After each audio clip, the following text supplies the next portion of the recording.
Sabay-sabay natin alamin ang mga kaganapan na nangyayari sa ating bansa.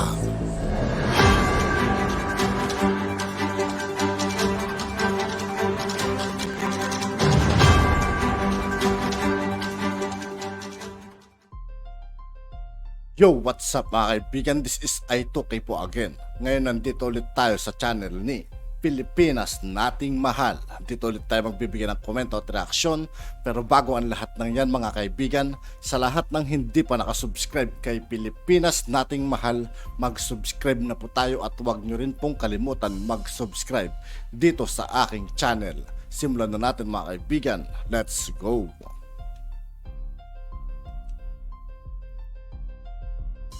Other witnesses. Everybody else was nagulat. So terrible. Kasi ginanya niya. Ibalik mo yan. She can afford to Of do course, that. nakaupo siya. So yung kamay niya nakatanga. Ibalik mo yan.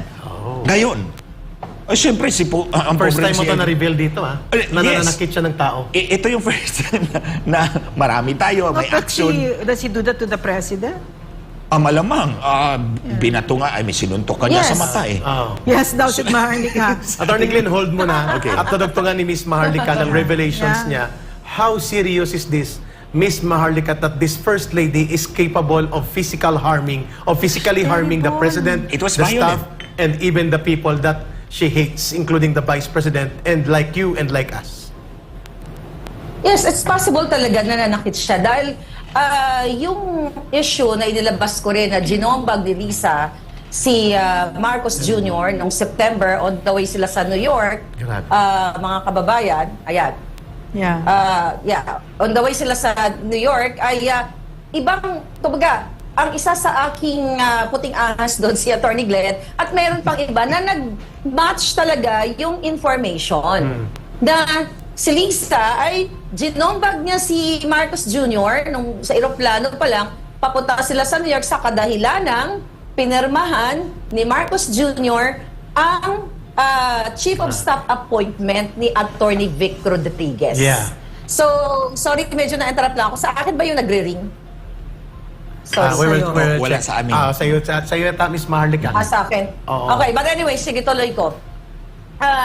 Talagang, sabi nga ni Atty. Glenn Siong, kitang-kita naman na kung mali ka na dun sa, yung testimonya mo, mali na dun sa una, yung testigo mali na, so lahat ng sasabihin niya mali na dahil dun sa isang kasinungalingan niya sa kanyang interview with Taberna na sinasabi na nagkakilala kami in 1997. Oh, isa pa yan. At pumunta ako sa bahay niya at nag-video. Alam nating lahat, during that time, wala pang video, wala pang telepono na pwede kang mag-video.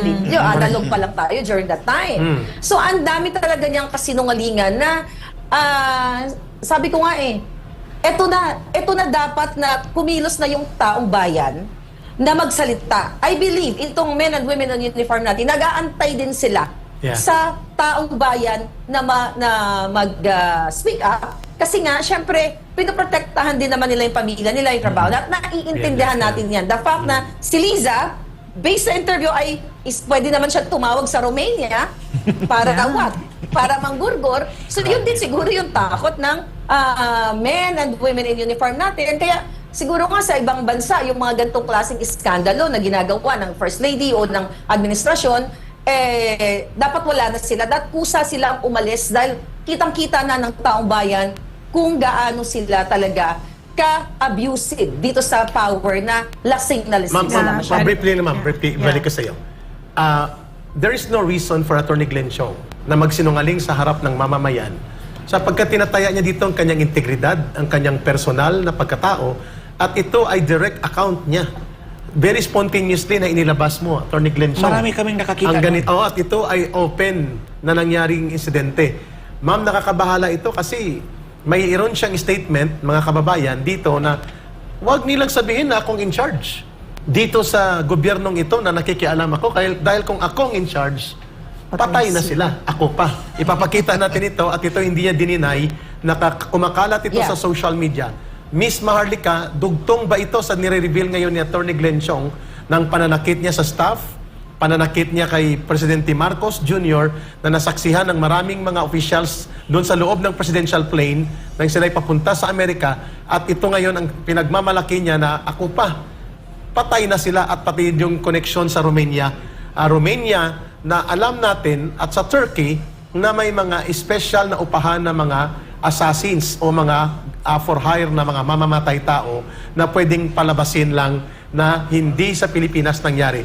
Miss Maharlika, ito, babasahin namin ito. At ito ay nakapublish online sa maraming social media platform at pati sa The Daily Tribune. I never went to boarding school. Yung pinapatamaan niya dito siguro sila Inday Sara, si BP Sara. You know how painful that is for me. Nag-boarding school daw siya. But that's what my husband wants. O sige, yan ba ang under? Dahan-dahan sila.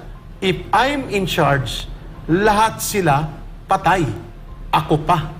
Miss Maharlika, your reaction to this very jolting revelation na ipinakita ni Attorney Glenn Chong ngayon kung paano nangyari ang ganitong penchant na magkaroon ng pananakal, pananakit at threatening and intimidation ang First Lady.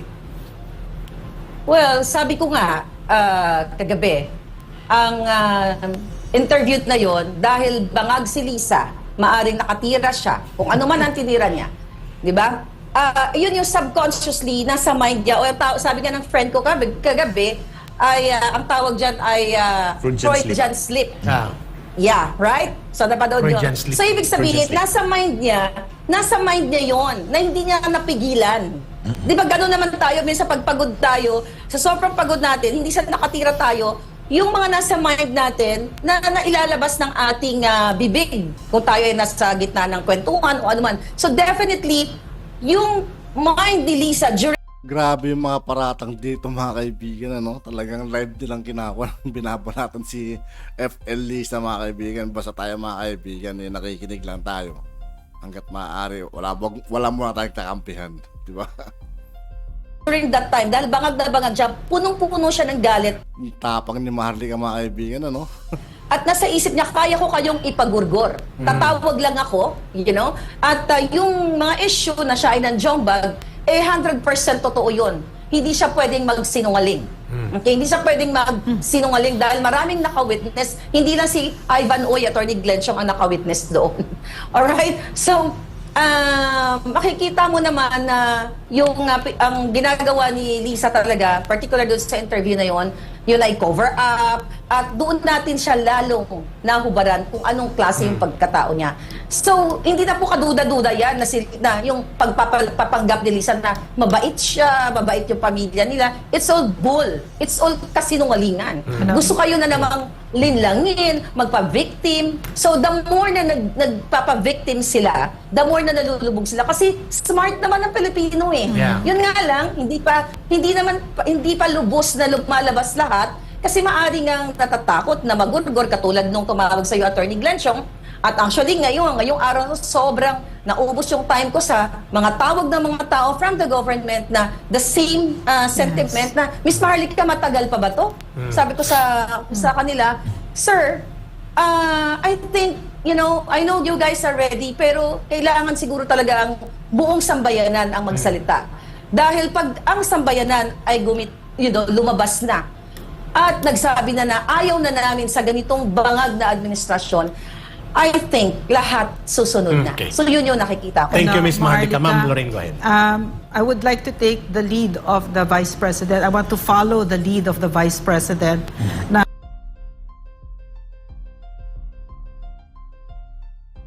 nanonood sila.